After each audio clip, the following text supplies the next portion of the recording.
This pop art seamless repeating pattern is lots of fun to create. It will be a seamless repeat if you follow along with the dimensions that I'm going to use. I'm going to click on New File and I'm going to create a document that's width and height is some multiple of 128. So multiply 128 by 2 or 3 or 4 or 10 or whatever and use those values because that's what you need for a seamless repeat.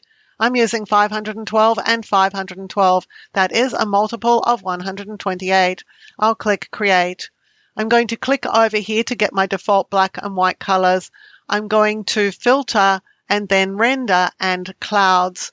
At this point, you should have black and white clouds in your document. Let's show the Layers panel by choosing Window and then Layers. We'll click to unlock the background layer. This next step is critical. Image and then make sure you use canvas size. Don't use image size. It's not going to give you the same result and it's not going to work to make a seamless repeating pattern. Click canvas size. Set the width and height to double the current image dimensions. So 512 multiplied by 2 is 1024. For convenience, I'm going to tuck my content into the top left corner of the document and click OK. Let's zoom so we can see everything. Over here, I'm going to click on this layer and make 3 copies. You could do it by choosing Layer New, Layer via Copy, or you could learn the keystroke Control or Command J. Whatever you do, you need to end up with an original and 3 additional copies of that layer. I'm going to the Move tool up here. I'm going to make sure that Align To is set to Canvas. I'm going to target this topmost layer. I'm going to send it over here. Click on Right and just to make sure, click on Top to make sure it's at the very top of the document. This one here is going to the bottom left. Click on Bottom, click on Left. This one here is going to the bottom right. Click Bottom, click Right. If I click away, I should see that there are no seam lines in this at all. This is proof of concept. This is proof that we are starting with something that is a seamless repeating pattern. If you don't see that, wind back and start again because the seamless repeat part of this is not going to work unless you have a seamless repeat at this point. Click the topmost layer here, hold down Control, Alt, and Shift. That's Command, Option, Shift on a Mac, and press the letter E for Echo. What that does is it takes the content on all the visible layers below, smushes it all together, and puts it on a brand new layer. These layers are still here intact. We've just got one extra layer with our content on it. Right-click this and choose Convert to Smart Object so that if we want to make adjustments to the adjustments we're about to make, we can do so. Go to Filter and then Blur and then Gaussian Blur. This blur is designed at this point to blur completely this document. So this is what our clouds look like. And with a blur of something like 75, this is what they're looking like now. You want to blur it fairly heavily. The exact value does not matter. Somewhere between 50 and 100 is probably going to be pretty good. I'll click OK. The next thing is we want to start to extract some colors from this. What we're going to do is do this using an effect called Posterize.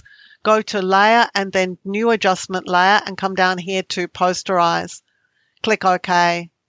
The Posterize option here flattens the color in the image. So it takes all those sorts of grays that we had a minute ago, these, and turns them into flat areas of color. But at 4, we're not getting a lot of variety. I'm going to crank this up to say something like 60.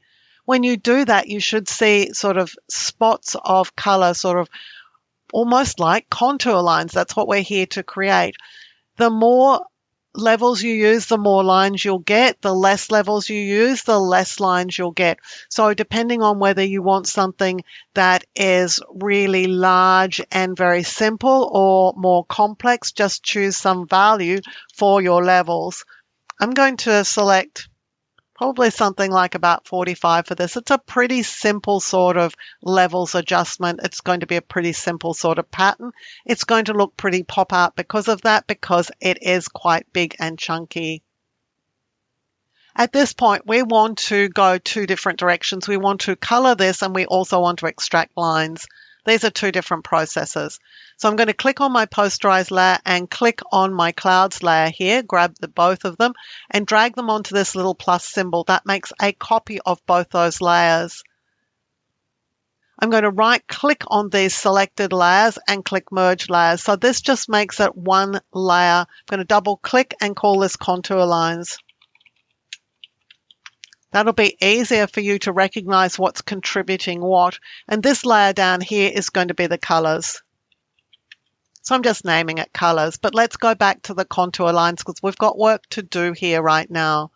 To get our contour lines out, we're going to select this layer and choose filter and then stylize and choose find edges.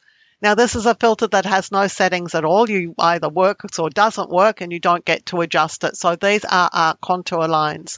The problem is that they've got white in them, so they're sort of dark lines and a white background. I want to kill that white background right now. So let's go down here and click on the plus sign to add a new layer, bring it below the contour lines, and I'm going to fill it with a color just so I can see when things are working. So I'm going to fill it with a sort of purple color.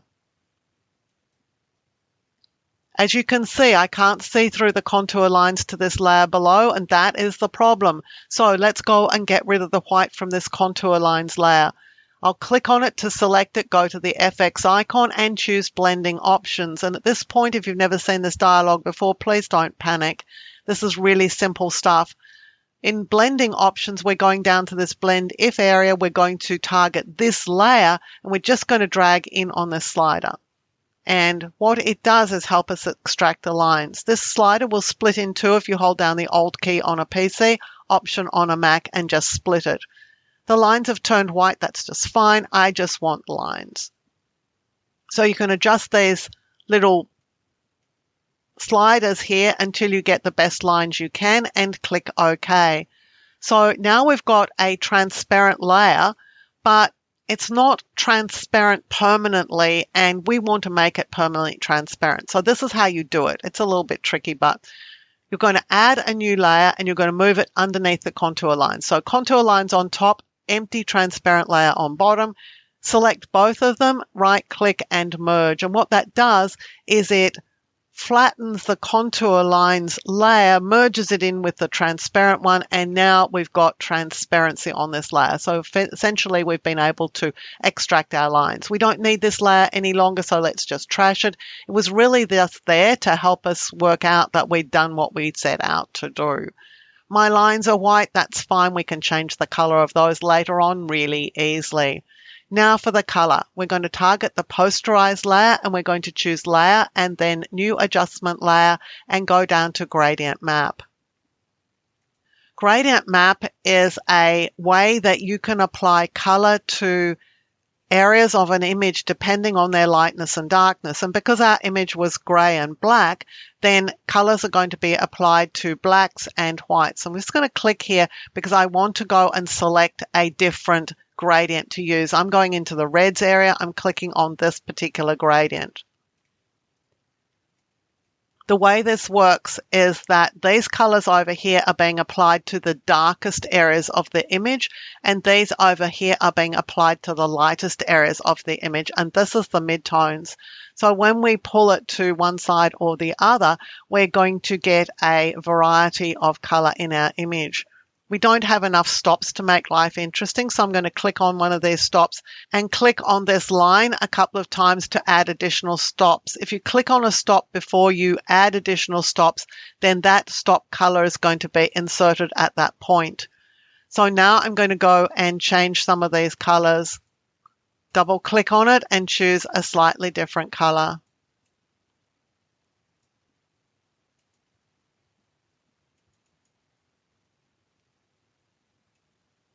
You should be able at this point to change how the gradient map is interacting with the image by simply dragging on these stops. If you think you need more stops, then just click and add another stop. You can also drag in on these end stops to apply these colors to the lightest and darkest areas of the image. I think I'm going to add another stop with a little bit of sort of yellow in here. I just think that might be additionally interesting. Now at this point we've got the basics for what we want to achieve, but we can fine tune it from here. One of the ways that we can fine tune it is adjusting the lightness and darkness of the pixels in the underlying image. To do that, we want to adjust the lightness or darkness before we hit the image with the gradient map. So we're going to click Posterize before we add this next layer adjustment. Layer, New Adjustment Layer, and Curves, and click OK. The reason for this is we want to lighten or darken the image before the gradient map is actually applied to it. Now, if I drag on this curve, there's a line across the curves dialog. If I drag on the curve, I can impact the underlying image. And all I'm looking for here is something that I like. And so you can spend some time playing around with this until you achieve something that is pleasing to you. You can drag in on these end points, the little white point here and the little point over here, to darken or lighten pixels, and then you can drag up and down on the curve as required. If you don't want one of these stops, just drag it to remove it from the image. So I'm just looking for something that is sort of vaguely interesting here at this point because I want to go on further. You can play with that because that's the fun part of the process. If we want to change the color of our contour lines, then we're going to the contour lines layer. I'm going to click here on this icon, which is Lock Transparent Pixels. I'm going to choose a color to use. In this case, I'm going to choose a sort of dark blue, which is going to complement some of these darker areas in the pattern.